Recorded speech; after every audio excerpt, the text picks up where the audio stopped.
It's harder and harder to distinguish yourself from the competition, and more importantly, distinguish your creative services from things that maybe AI is able to emulate. We can't really play the volume game. We can't say that our agency is really rare because there are no other animation studios, because there just are. So we have to play differentiation with unique attributes.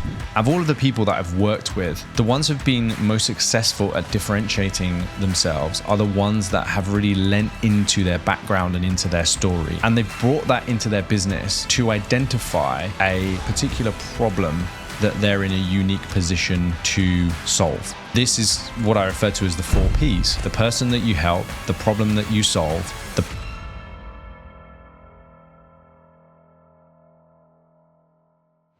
If you're bored of hearing, hey, we love your work, but we went with someone else, or being invited to pitch for work against 5 or 6 other agencies, then this episode is for you. Welcome to the Creative Courage podcast. My name is Matt Essam. If you're new here, this podcast is all about building a creative business that gives you more freedom, more fulfillment, and more financial stability. A lot of my clients tell me that they get really frustrated when they hear themselves being compared to other agencies, especially when they know those agencies aren't as good as them. And with AI progressing at the speed that it's progressing, I think it's harder and harder to distinguish yourself from the competition, and more importantly, distinguish your creative services from things that maybe AI is able to emulate. And so in this episode, I want to break down 4 key elements, 4 key things that you need to understand as a creative service provider if you are going to be able to differentiate yourself from the competition. So if you think about this idea of differentiation to start with, what we're really talking about is we are talking about being able to create some kind of unique positioning in the market so that you basically aren't compared to other people. Like, that's the end goal. If you think about what an amazing business would really be like, it would be that when someone says, hey, do you know anyone that can help us with this problem? Or do you know anyone that does this thing? You are the first person that comes up in conversation. And when you have that conversation with your ideal client, you're not compared to anyone else. They're just like, this is amazing. This is a perfect fit. We'd love to work with you, right? That's like the ideal situation. So if we're going to do that, then we have to think about this idea of like, how do we differentiate ourselves from other people? And if you think about differentiation as a concept, it's really about this idea of uniqueness. Like, is this thing unique? Is there anything else like this? And when you think about other things in life or the world that are unique, generally it's either because there aren't many of them, like the volume of those things is very low. So like precious stones or diamonds or particular cars that are made, right? It's like, well, there's only 10 of these things in the world, so they feel unique. But the other thing is that something can become unique because of the amount of attributes that it has. So we think about humans as being unique. There's no one quite like this person. We have friends like, oh, you really remind me of that person, but there's no one exactly like John, or there's no one exactly like Sarah, right? And the reason for that is because nobody has those exact same personality traits. Like, nobody has the same quirks as that person, right? So that's what I try and focus on, because we can't really play the volume game. We can't say that, well, our agency is really rare because there are no other animation studios, because there just are, right? So we can't really play that game. So we have to play differentiation with unique attributes. And one of the biggest breakthroughs that my clients have, and that I had in my own personal life, was this idea that the only thing that's really unique about your business is you and the people in it. When people first hear that concept, they're like, okay, that's great, but then that means that I'm stuck in my business. But it's not, because what we have to try and do is we have to try and extrapolate some of those attributes so that they can stand alone as a business, not just as a person, right? So if you just think about this concept that like somebody's character is what makes them unique. Somebody's personality is what makes them unique. And so therefore, if we want to be unique as a business, we have to bring that character and we have to bring that personality into the business.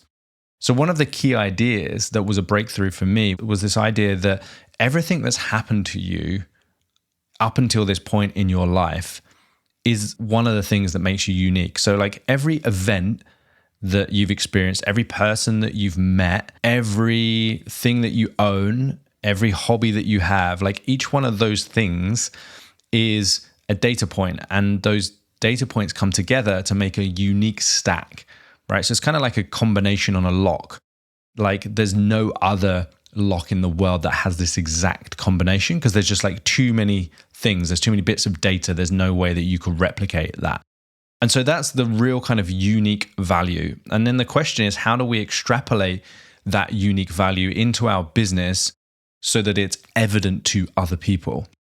And this is kind of where things like personal branding come in. And this episode definitely isn't about personal branding. It just came to my mind because I was having a conversation with Chris Do the other day about personal branding, which you can actually find on the Future YouTube channel if you're interested. And he was talking about personal branding. And the reason I'm bringing this up is because if you think about products that are strongly associated with people, it's probably feels to you that thing is unique because it's associated with that person, right? So there might be a particular brand that you admire, and that brand has attributes of a person, like it has a characteristic.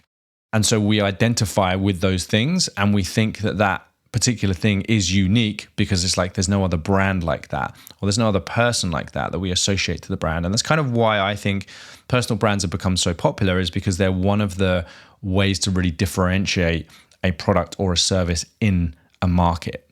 Now, I'm not going to start going on about you need to build a personal brand, but I think there are some things that we can learn from personal branding in order to differentiate ourselves in the market. And so of all of the people that I've worked with over the past kind of 10 years, the ones who've been most successful at differentiating themselves are the ones that have really lent into their background and into their story, into their interests, into the people that they meet, into the hobbies and the kind of places they traveled, all of that stuff, like their rich kind of background, the things that make them who they are. And they've brought that into their business to identify a particular problem that they're in a unique position to solve. So based on their network, the people they know, based on the experiences they've had, based on all the things that have happened to them in their life, what problem are they uniquely positioned to solve? And this is kind of like the first part of the jigsaw. And I said, like at the beginning, there's four pieces. This is the kind of first part of the jigsaw. It's like, what problem are you in a unique position to solve based on everything that's happened to you in your life? So if we want to differentiate ourselves in the market, we have to start focusing more on problems we solve rather than the services that we sell. And that's like a big shift for most creative service providers. And when I look out into the world, when I look out onto LinkedIn, when I look at people's websites, one of the biggest problems I see is that everyone is so focused on what they sell. Everyone is so focused on branding or animation and motion design or 3D visualization or graphic design, whatever it is, right? And so there's only a certain amount of ways that you can try and differentiate that thing, but ultimately it's super easy to copy, right? It's like, who have you worked with? Like, who's on your portfolio? How do you deliver your service? What testimonials, what do people say about you? How do you design your website? Like, they're the kind of variables you can play with, and they're very limited, and it's very easy for other people to copy that. And when you get to a certain point in the creative industries, I believe when you get to the kind of top 10%, then everything just looks the same from the outside. Like, oh, look, some big names on your portfolio. Oh, look, a cool jazzy looking website. Oh, look, testimonial from so-and-so, right? So it's very, very difficult. And I'm looking at this for my clients. I'm looking at their websites and it's like, oh, that one looks pretty much the same as that one. So how do we differentiate? Well, we have to bring ourselves and we have to bring what we do into it. And then we have to figure out how we are uniquely positioned to solve a problem for someone. So that's kind of step one. And the exercise I do with people, I think I've mentioned before on another podcast episode, but it's called the River of Life. And I literally get people to go back through their life, starting from like their earliest memories all the way to now. And I typically get people to look at it in decades, and I look at all the things, the highlights they can remember, all the struggles that they had in their life, all the painful things, and what did they extract from that? Because every single event, every single thing we went through, good or bad, adds to that uniqueness, adds to that differentiation. So at the end of that, we usually are left with some themes. And those themes typically come together to kind of point at an industry, for example. So I talked about one of my clients, Eric. So I'll give you some actual tangible examples. So Eric was ex-Spotify. He was a lead designer at Spotify, but has always been into music and always been into technology. And when we kind of did the River of Life with him, it was clear, like throughout his life, he was very interested in tech, and he was very interested in music, and he was very interested in design. And so all these themes started coming out. And so going through this process and extracting that, it was quite clear that there was an intersection between like music, technology, and design. And I was like, great, what brands, what companies, what people live at that intersection? Now, Spotify was an obvious one because he had worked there in the past, but then we started looking at other kind of music tech brands that would probably care about design and how they were perceived, right? So it's like, well, Sony Music have got an arm of things where there's an intersection there. Maybe there's some things like Native Instruments and, Pioneer and all of these kind of like music tech brands, right? So that became a real focus. And so Eric could link his life and his attributes to this intersection. It wasn't just a thing that he randomly picked out of the air. It was like, oh, actually, there are some real tangible things that have happened to me in my life. There are some tangible experiences. There are some tangible people I know. There are some tangible places I've worked that really link to this intersection. And I've got lots and lots of examples. I won't kind of keep boring you with all of the different examples. I just want you to get the concept. So part one is that you're in a unique position to solve a problem for someone. So that's, and the four things are actually 4 Ps. So that's the first P. And that is like, what is the problem that you're uniquely positioned to solve? Then the second P, which is kind of in parallel to that, which is who is the person that you are uniquely positioned to solve that problem for? So the problem might be complicated technology concepts within the music space, right? And the problem is that they are difficult to articulate. Like when a really cool new feature, a new piece of technology comes out, it's quite difficult to describe to that end consumer what that actually is, right? So that's the problem. And the person is, well, the person that has that problem the most are tech brands, right, in the music space. So it's like, who's the person? What's the problem? So that's the first kind of 2 Ps. And your story and everything that's happened to you up until this point in your life is already pointing you at those 2 things. You just need to actually spend the time to go back through and look at your background and all the things that have happened to you. So they're the first 2 Ps. The second 2 Ps are, okay, cool. If I solve this problem, what would be the outcome of that? Like what would be the positive result? And I refer to that as the promise. Okay, so like what's the problem? If I fix that problem, what would be the promise of what I would get as a result of that? So it could be like more users. It could be the market leader. Like what's the thing that I'm actually trying to achieve? So what's the problem I'm trying to solve as a brand or the person I'm trying to help? What is the promise that if we solve that problem, we're going to help you with, right? So it's person, it's problem, it's promise. And then the final part is process. So how do we get you from A to B? How do we get you from where you are now with this problem to where you want to be with this promise? Like what is our unique process? How do we do that? Is the first step, right? We need to actually figure out what is this feature that you're trying to release? Why is it important? Why should people care? So there's like a bit of a discovery process. Then maybe there's like a market research piece. Then there's maybe some design thinking that goes into that. Then maybe there's like some prototypes. Then there's the actual design. Then there's the marketing. Like what are those steps that you go through when you're trying to solve that problem for that person and get them to the promised land? And so I talk about this, and this isn't something I invented. I don't think it's probably been out there for a while in some form, but this is what I refer to as the 4 Ps. the person that you help, the problem that you solve, the promise that you make, and the process of getting them from problem to promise, right? And so the reason I'm talking about that is because that is kind of your positioning, but that's also what makes you different.